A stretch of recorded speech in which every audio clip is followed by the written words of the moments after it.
하나님의 말씀을 함께 합독하도록 하겠습니다.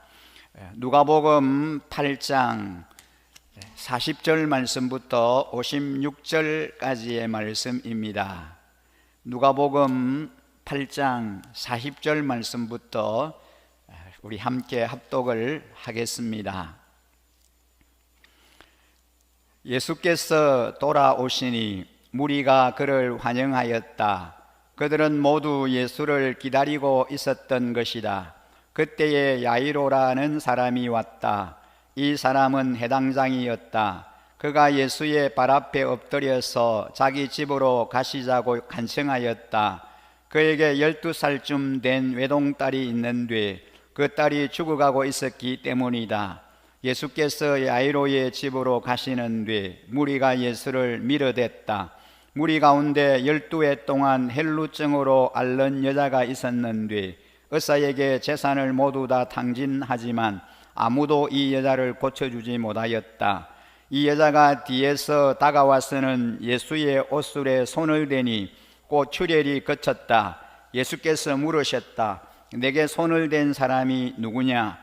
사람들이 모두 부인하는데 베드로가 말하였다. 선생님, 무리가 선생님을 에워싸서 밀치고 있습니다.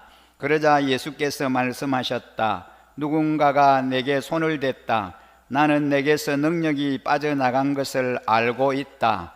그 여자는 더 이상 숨길 수 없음을 알고서 떨면서 나와 예수께 엎드려서 그에게 손을 댄 이유와 또 곧 낫게 된 경위를 모든 백성 앞에 알렸다. 그러자 예수께서 그 여에게 말씀하셨다. 딸아, 내 믿음이 너를 구원하였다. 편안히 가거라. 예수께서 아직 말씀을 계속하시는데 해당장의 집에서 사람이 와서 말하였다. 따님이 죽었습니다. 선생님을 더 괴롭히지 마십시오. 예수께서 들으시고 나서 해당장에게 말씀하셨다. 두려워하지 말고 믿기만 하여라. 딸이 나을 것이다. 그리고 그 집에 이르러서 베드로와 요한과 야고보와 그 아이의 부모 밖에는 아무도 함께 들어가는 것을 허락하지 않으셨다. 사람들은 모두 울며 그 아이의 뒤에 슬퍼하고 있었다. 예수께서 말씀하셨다. 울지 말아라. 아이가 죽은 것이 아니라 자고 있다. 그들은 아이가 죽었음을 알고 있으므로 예수를 비웃었다. 예수께서 아이의 손을 잡으시고 말씀하셨다. 아이야, 일어나라. 그러자 그 아이의 영이 돌아와서 아이가 곧 일어났다. 예수께서는 먹을 것을 아이에게 주라고 지시하셨다. 아이의 부모는 놀랐다. 예수께서 이 일을 아무에게도 말하지 말라고 그들에게 명하셨다. 아멘. 예수님이 필요한 사람들이라고 하는 주제로 오늘 함께 말씀을 나누려고 합니다. 지난 한 주간 우리 일신 가족 성도님들과 같이 전화로 또 신방을 하는 가운데 한 성도님과 나누면서 코로나 시대에 제일 힘들고 어려운 점이 우리 성도들의 얼굴을 볼 수 없음이라는 그 얘기를 들었습니다. 서로 보지 못하고 만나지 못함이 이토록 힘들고 또 어려울 것이라고 예상치 못했는데 막상 이런 시간이 길어짐으로 제일 힘들고 어려운 것이 보고 싶은 분들을 보지 못하고 만나고 싶은 분들을 만나지 못함이라는 그 얘기였습니다. 우리 모두는 그리스도 안에서 한 가족이기 때문입니다. 보고 싶은 분들을 실컷 볼 수 있고 만나고 싶은 분들과 마음껏 만날 수 있고 교제할 수 있다는 것, 이게 얼마나 큰 복인지 모릅니다. 매주 몇 번씩 서로 교제하고 삶을 나누며 한 식구로 사랑을 나누었던 그런 사이였는데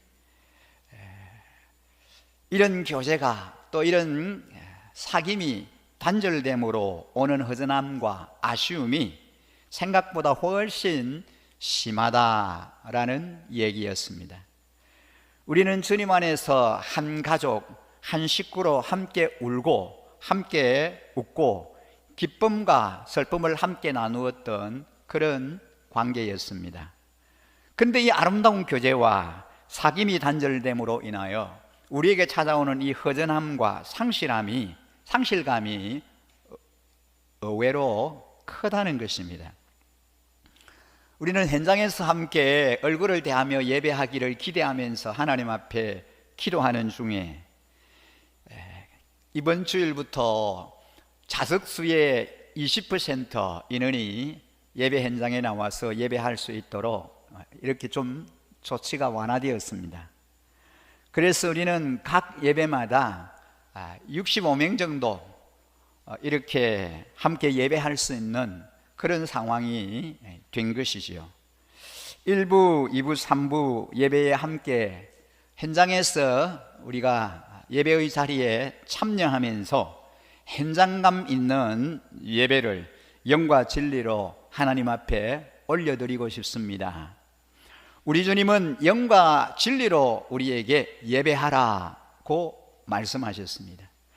우리가 이렇게 예배하기 위해서 우리는 어떻게 해야 합니까? 예배의 구경꾼이 되지 말고 참된 예배의 참여자가 되어야 합니다.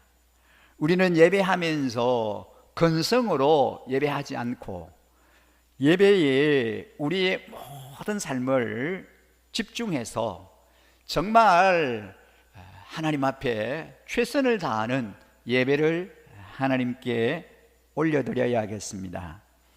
예배 현장에 동참하여 함께 예배하면서 예배 회복을 통하여 우리의 일상과 삶이 회복되는 그런 놀라운 은혜를 경험하게 되기를 간절히 소망합니다. 이 공동체성을 회복하기 위하여 우리가 소모임을 할 수 없기 때문에 줌을 통한 목장 모임을 매주일 정한 시간에 목장 식구들과 함께 모일 수 있기를 원합니다. 어제 그제 지난 주말에 여러 목장이 줌을 통한 온라인 목장 모임을 모인 걸로 알고 있습니다. 참 잘하셨습니다. 우리가 이런 상황에 모든 것을 그냥 내려놓고 상황이 호전되기만 기다리고 있을 수는 없지 않습니까? 그래서 우리가 할 수 있는 최상의 방법을 우리는 선택해서 힘들긴 하지만 이렇게 시도를 해봐야 합니다. 시작이 반이라는 말이 있지 않습니까? 오늘 오후에도 목장 모임을 준비하고 있는 목장이 있는 줄 압니다. 여러분의 그 편리한 시간에 줌이라고 하는 그 채널을 통해서 서로 얼굴을 마주 보면서 목장 모임을 계속해서 매주에 한 번씩 그렇게 가지시기를 원합니다. 주말에 혹은 이제 주일 오후에라도 시간을 하려 해서 그런 교제의 시간, 또 아름다운 삶을 나누고 감사 제목과 기도 제목을 나누는 그런 목장 모임을 지속적으로 시도해 가시기를 간곡히 부탁을 드립니다. 비록 오랜 시간은 아니라도 짧은 시간이지만 서로 함께 근황을 나누고 또 기도 제목을 함께 공유하면서 이 목장 모임을 통해서 또 우리 현장 예배에 참여해서 함께 예배드림을 통해서 일신가족 공동체성을 회복하고 삶을 회복할 수 있는 그런 은혜가 우리 각자에게 임하게 되기를 간절히 주님의 이름으로 부탁을 드립니다. 여러분, 이 세상에는 많은 사람들을 고통스럽게 하는 것이 있습니다. 어떤 것들일까요? 가난, 질병, 사업의 실패, 이별 등 많은 것들이 있을 수 있습니다. 또 강한 자로부터의 억압도 있을 수 있습니다. 그러면 이런 가난이나 질병이나 억압이나 이별이 없으면 사람은 행복할 수 있을까요? 결코 그렇지 않습니다. 왜냐하면 그것만으로는 삶에 대한 참된 의욕을 느끼지 못하기 때문입니다. 사람이 가장 행복을 느낄 때가 언제일까요? 수많은 어려움을 이기고 가장 옳고 의로운 일을 능력 있게 해낼 때, 바로 그때가 가장 행복한 때입니다. 우리 인생의 문제 중에서 가장 고통스러운 것은 역시 죽음입니다. 죽음보다 더 우리 인간을 무기력하게 만들고 비참하게 만드는 것은 없습니다. 그런데 예수님은 이 세상에 오셔서 죽은 자를 살려내셨습니다. 예수님이 죽은 자를 살려내셨다라고 하는 것은 예수님은 인생의 모든 문제를 해결할 수 있는 분이라는 것을 의미합니다. 이 세상에서 죽은 사람을 살리는 것보다 더 큰 능력은 없습니다. 만약 죽은 사람을 살려낼 수 있는 분이시라면 인간의 고통 중에서 해결하지 못할 것은 아무것도 없습니다. 주님이 우리에게 원하시는 것이 무엇입니까? 주님은 우리 모든 고통을 주님께 다 맡겨버리고 가치 있고 위대한 삶을 살아가기를 원하십니다. 오늘 우리가 읽은 이 본문에는 문제를 가지고 예수님 앞에 나온 두 사람이 등장합니다. 한 사람은 자기 딸이 지금 죽어가고 있는 해당장이었습니다. 그리고 또 한 사람은 오랜 세월 동안 혈루병으로 고통을 받는 여인이었습니다. 우리가 생각하기에는 죽어가고 있는 사람을 치료하는 것이 더 급한 일이다라고 여겨집니다. 우리 식구 중에 어떤 사람이 급한 병으로 죽어가면 응급차를 부르든지 해서 사이렌을 울리면서 응급실로 이제 달려갑니다. 또 응급차가 사이렌을 울리면은 다른 차들이 다 비켜줍니다. 왜냐하면 조금이라도 지체하면 그 사람의 생명이 위태로울 수 있기 때문입니다. 그런데 본문을 통하여 우리는 예수님의 놀라운 모습을 발견하게 됩니다. 그것은 응급 환자가 생겼는데도 불구하고 예수님은 조금도 서두르지 않고 혈루병 앓는 여자와 대화를 나누시는 일입니다. 그리고 이렇게 예수님이 지체하시는 동안에 죽어가고 있던 그 아이는 그만 죽고 말았습니다. 이것을 통해서 예수님은 어느 것이 더 급한지 우리에게 보여주십니다.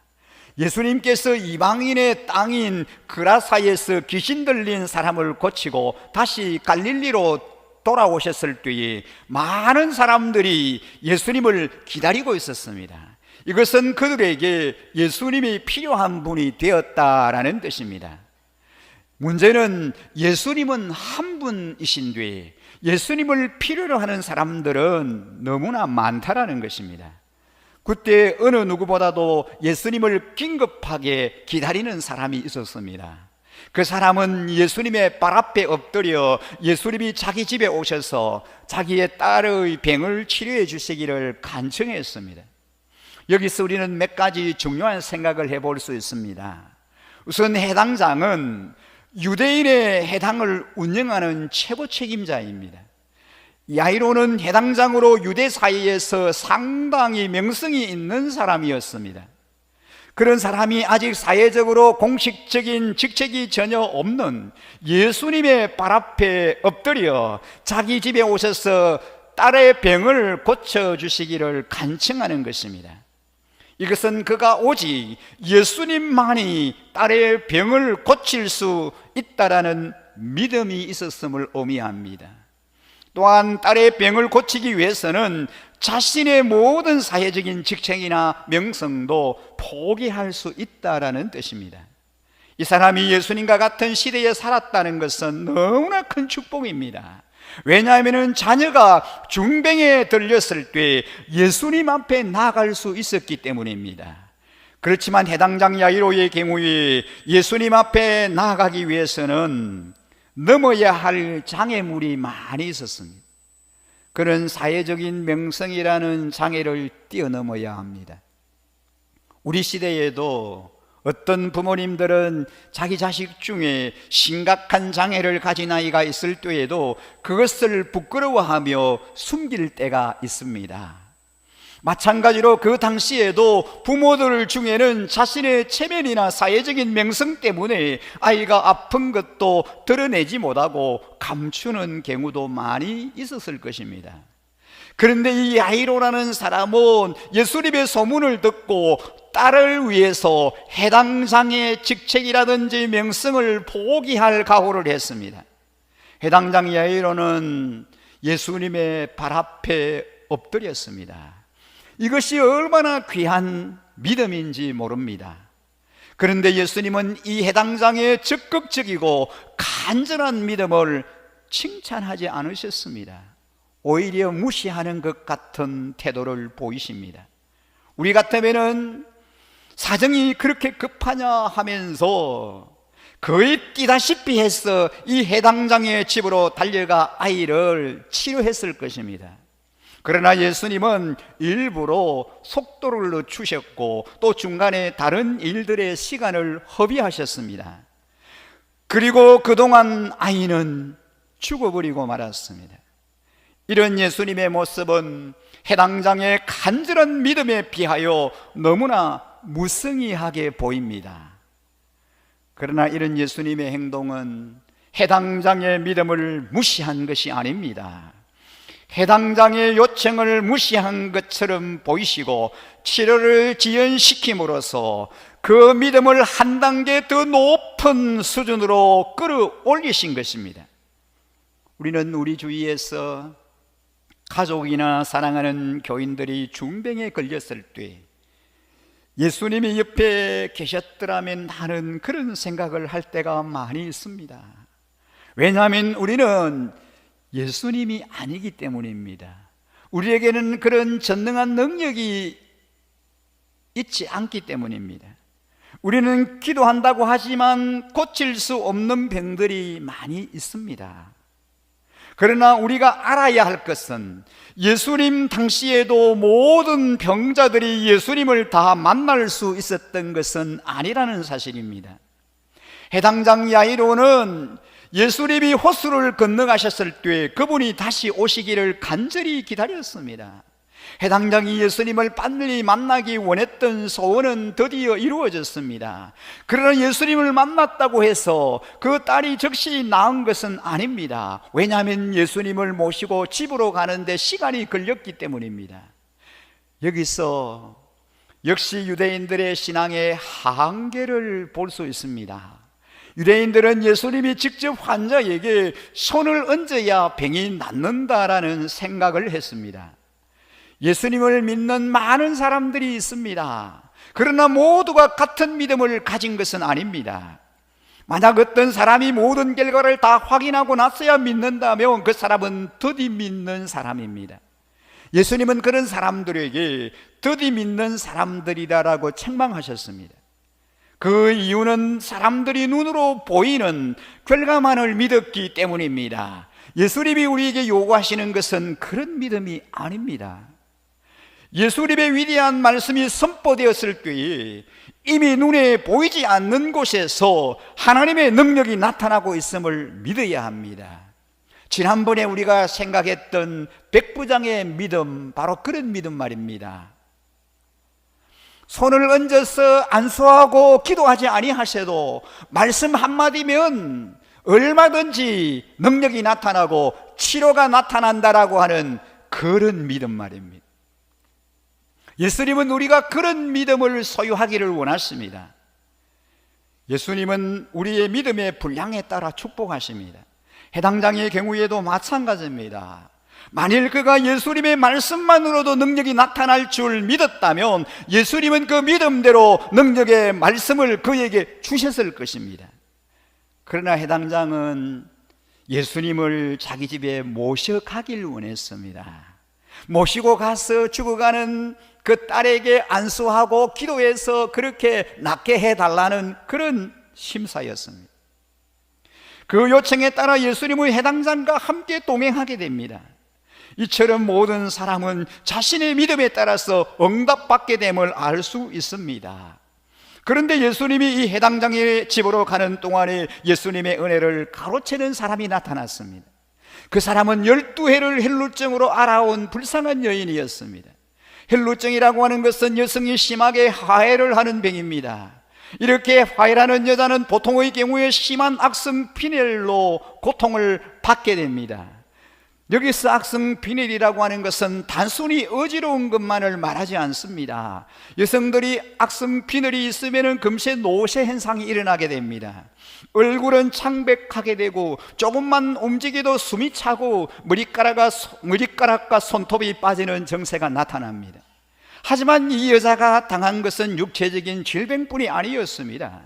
그 여인은 종교적으로 격리되는 고통을 감수해야만 했습니다. 유대 사이에서 헬루증 환자는 부정하게 취급을 당합니다. 헬루증에 한번 걸리면 다른 사람을 만날 수 없었고 접촉할 수 없었습니다. 다시 말하면 이렇게 헬루증에 걸린 사람들은 종교적으로 죄인 취급을 받았던 겁니다. 이미 이 여인은 치료를 위해서 여러 의원들에게 몸을 보이고 치료를 받았던 적이 있었습니다. 그렇지만 그녀는 병을 치료받지 못했고 많은 고생 가운데 재산까지 다 탕진하고 말았습니다. 그런데 이 여인에게 믿음이 생겼습니다. 그러나 헬루증 앓는 여인에게는 해당장과 같은 적극적인 믿음의 용기는 없었습니다. 그런 예수님의 옷자락만 만져도 자기 병이 나을 수 있다는 믿음이 그의 안에 일어났습니다. 그리고 그 여인은 자신의 믿음을 행동으로 옮기기 시작합니다. 우리는 이 여인이 예수님의 옷자락을 만지는 것이 결코 쉬운 일이 아니었음을 알 수 있습니다. 그녀는 오랜 투병 생활로 치료에 대한 의욕이 상실됐지만 그것을 극복해야 했습니다. 무려 12년 동안이나 고치지 못한 병이라면 포기하기 쉽기 때문입니다. 그냥 살다가 죽겠다라고 하는 자포자기의 상태가 될 가능성이 높습니다. 그리고 헬루병 앓는 사람은 다른 사람과 접촉하는 것이 율법으로 금지되어 있었습니다. 그런데 이 여인은 법을 어겨가면서 예수님을 만지려고 한 것입니다. 이 여자에게 용기를 준 것은 다른 사람도 예수님의 옷자락을 만졌더니 병이 낫다는 이야기와 또 자기를 드러내지 않고 숨어서 치료받을 수 있다라고 하는 정의였습니다. 놀라운 것은 이 여인이 사람들 틈에서 예수님의 옷자락을 슬그머니 만졌는 뒤 그 순간 저절로 예수님에게서 능력이 나오면서 그 여자의 헬루증이 즉시 치료된 것입니다. 그리고 그 여인은 자신의 병이 치료받았다는 것을 알았습니다. 이 점이 또한 놀라운 점입니다. 보통의 경우 사람들이 치료받는 방법들이 예수님께 도움을 간청하고 예수님이 기도하시든지 명령하시든지 하는 것이었습니다. 그런데 이 헬루병 앓는 여자의 경우에는 여자가 예수님의 옷에 손을 댄 즉시 예수님도 모르는 사이에 저절로 능력이 빠져나오면서 여자의 병이 치료된 것입니다. 이것은 자동적이라고 말할 수 있습니다. 다른 복음서에 보면은 예수님도 능력이 빠져나간 후에 알았다고 기록하고 있습니다. 여러분, 어떻게 이런 일이 가능하겠습니까? 바로 은혜가 충만할 때 나타나는 현상입니다.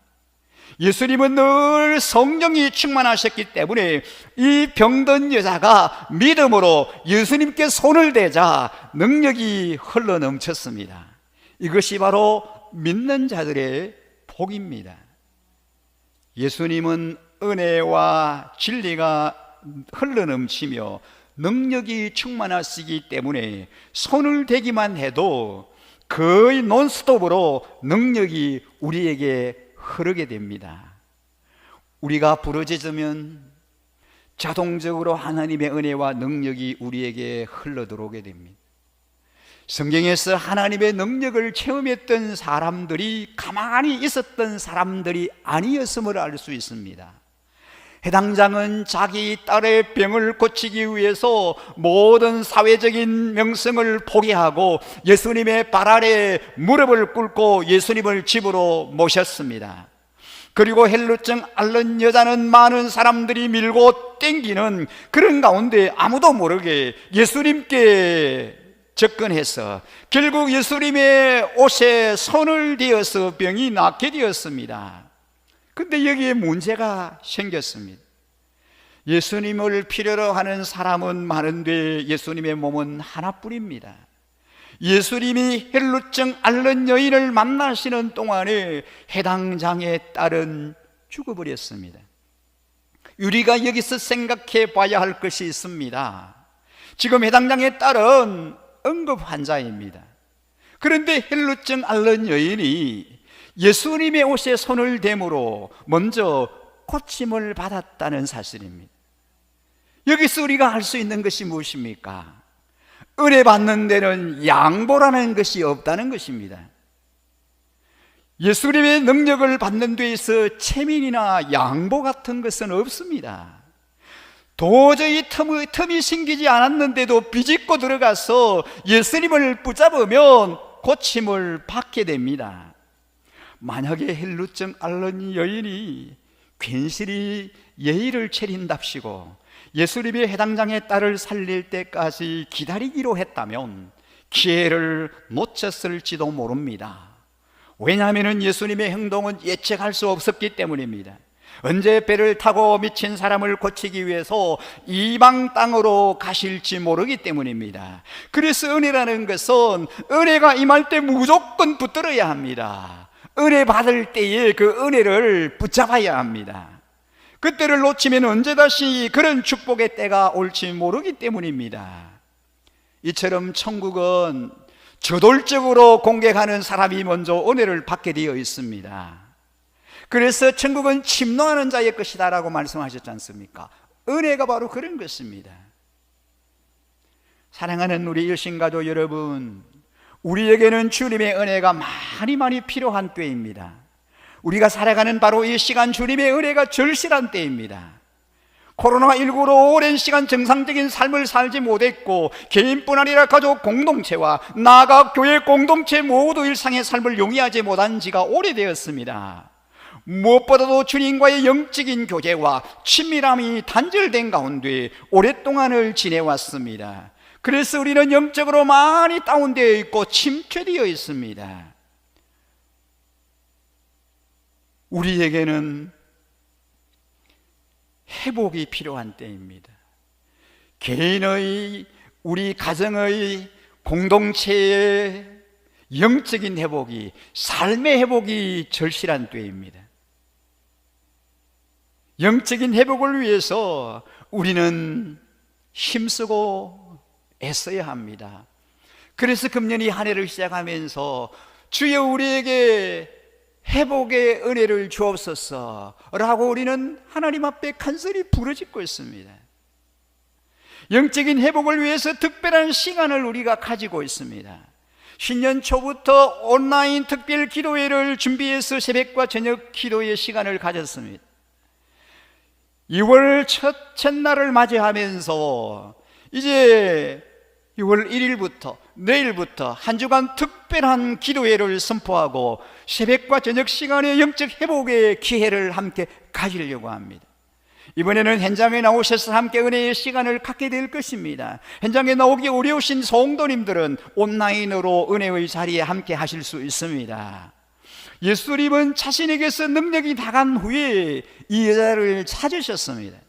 예수님은 자신에게서 능력이 나간 것으로 끝나지 않으시고 병고침을 받은 여인을 찾으십니다. 이 여인은 무려 12년 동안이나 사람들로부터 따돌림을 당했습니다. 이렇게 격리된 생활은 혈루병이 나았다고 해서 한순간에 달라지는 것이 아닙니다. 아마 이 여인은 병이 나은 후에 오히려 더 깊은 내면 세계에 빠져들 가능성이 있었습니다.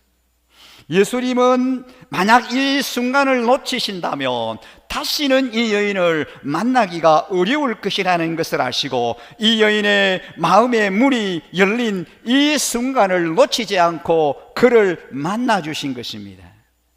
여인의 마음의 병은 사람들 앞에 노출되어 치료될 수 있습니다. 그가 예수님 앞에 떨면서 나온 것은 율법의 그가 사람을 만지는 것이 금지되어 있을 뿐만 아니라 예수님의 허락도 받지 않았기에 은혜를 도둑질한 셈이 되었기 때문입니다. 그러나 예수님은 그에게, 두려워 떨고 있는 그 여인에게 대제사장의 선언을 하십니다. 딸아, 내 믿음이 너를 구원하였으니 편안히 가라. 이제 여인은 병만 나은 것이 아닙니다. 예수님은 그녀의 모든 죄가 사해졌으며 이제 어느 누구도 그녀를 정죄할 수 없는 의로운 신분으로 회복시켜 주셨습니다. 예수님이 헬룻병 앓는 여인과 퇴화를 나누는 뒤에 이미 야이로의 딸이 죽었다는 전갈이 왔습니다.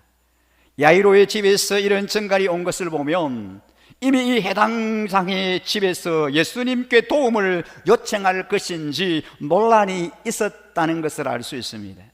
예수님께 도움을 요청하려고 했을 때에도 예수님은 이방인의 땅 그라사에 가 계셨기에 만날 수가 없었습니다.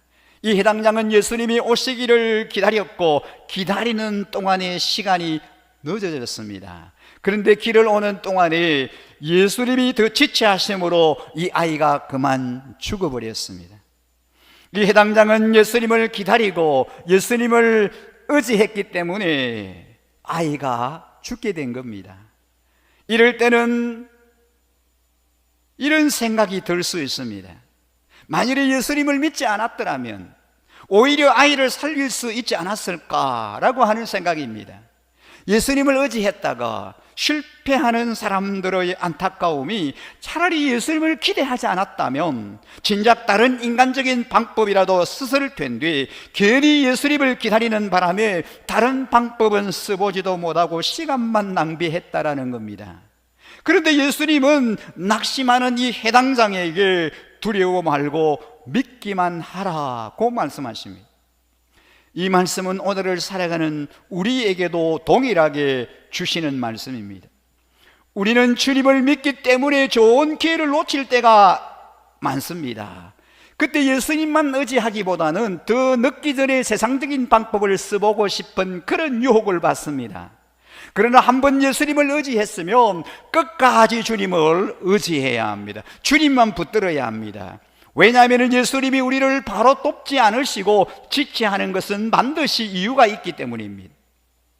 하나님은 우리에게 큰 은혜를 주시기 전에 반드시 우리의 마음을 재어보십니다. 그 시험에 합격해야 큰 축복을 받을 수 있습니다. 인간의 삶의 문제는 살아있는 동안만 도움을 받을 수 있습니다. 사람이 죽으면 아무것도 해줄 수가 없습니다. 그러나 예수님에게는 그런 것이 소용없습니다. 사람이 죽었다고 해서 예수님에게 모든 것이 끝난 것이 아니기 때문입니다. 예수님에게는 죽은 사람도 자는 사람을 깨우는 것과 같기 때문에 죽음이 한계가 아닙니다. 예수님은 죽은 자라도 얼마든지 살릴 수가 있습니다. 그래서 예수님에게는 죽은 자라고 해서 소망이 없는 것은 아닙니다. 예수님은 해당장 야이로의 집에 들어가셨을 때 아이를 위해 통곡하고 있는 사람들을 향하여 울지 말라, 이 아이가 죽은 것이 아니라 잔다라고 위로하셨습니다. 그러나 사람들은 예수님의 말씀을 믿지 않았고 비웃었습니다. 그때 예수님은 그 부정적인 사람들을 다 밖으로 내보내시고 그의 부모와 베드로와 야고보와 요한만 데리고 들어가서 그 죽어있는 아이의 손을 잡고 간단하게 그 아이를 일으키십니다. 아이야 일어나라 하시면서 마치 늦잠 자는 아이를 깨우듯이 말씀하시니 그 아이가 즉시 살아났습니다. 그리고 먹을 것을 그에게 주라고 말씀하십니다. 이때 사람들은 당연히 기적이 일어난 것을 알리는 데 정신이 없었을 것입니다. 그러나 예수님은 먹지 못했고 이제 병이 나았으니 배가 고플 것을 아셨습니다. 그리고 아무에게도 이 사실을 알리지 말라라고 당부하십니다. 예수님을 믿는 것에는 후회라는 것이 없습니다. 예수님은 무한한 능력의 하나님이십니다. 그리하여 누구든지 믿음으로 나오는 자마다 구하는 것 이상으로 풍성하게 주십니다. 예수님이 절망에 빠진 사람들에게 희망을 주신 것을 볼 수 있습니다. 헬루증 앓는 여인은 절망 가운데 살았습니다. 그러나 예수님은 그의 병을 치료해 주시고 그의 귀한 믿음을 인정해 주심으로 새로운 삶을 살 수 있는 자신감을 그에게 주셨습니다. 해당장은 예수님을 병을 고칠 수 있는 능력이 있는 분으로만 생각했습니다. 그러나 시간이 지체되고 자신의 딸이 죽은 사건을 통하여 그런 예수님이 죽은 자를 살리시는 하나님의 아들임을 분명히 알게 되었습니다. 그러나 예수님의 치료를 통해 우리에게 깨닫게 하시는 것은 다른 것입니다. 예수님은 모든 사람의 병을 고치시겠다는 것이 아닙니다. 예수님은 우리의 모든 허물과 죄를 다 가져가시기 위해서 이 땅에 오신 분입니다. 그렇다면 우리가 믿음으로 그분에게 나가기만 하면 예수님의 능력이 자동적으로 우리에게 흘러 넘친다는 사실을 깨달아야 합니다. 이 세상에서 더 이상 살고 죽는 것에 매이지 말고 죽은 그 순간까지 하나님을 위해 살아라는 겁니다. 이 세상에서 어려움 없이 지내는 것만이 행복이 아닙니다. 어려움이 있다라고 할지라도 예수님께 모든 것을 맡기고 의욕과 희망으로 살게 하는 것이 우리를 향한 우리 주님의 뜻이라는 사실입니다. 오늘 이 놀라운 사실을 우리가 함께 인식하면서 이 헬루증 여인과 같은 그런 온전한 믿음, 백부장과 같은 그런 믿음, 해당장 야이로와 같은 그런 아름다운 믿음을 소유함으로 놀라운 기적을 경험하고 하나님의 역사와 주님의 일하심을 체험하는 그런 우리 일신가족 여러분들의 소망 넘치는 한 해의 삶이 되시기를 주님의 이름으로 간절히 축원합니다. 오늘 주신 말씀을 내게 주신 말씀으로 기억하며 이 말씀을 우리 마음에 새기며 함께 믿음의 고백으로 이 찬양을 주님께 드리고 싶습니다. 십자가를 질 수 있나 주가 물어보실 때 죽기까지 따르오리 성도 대답하였다. 우리의 심령 주의 것이니 주님의 형상 만드소서. 주 인도 따라 살아갈 동안 사랑과 충성 늘 바치오리다. 우리의 믿음의 고백으로 이 찬양 주님께 올려드리고 싶습니다. 함께 찬양하겠습니다. 준비하신 예물 하나님께 올려드리겠습니다.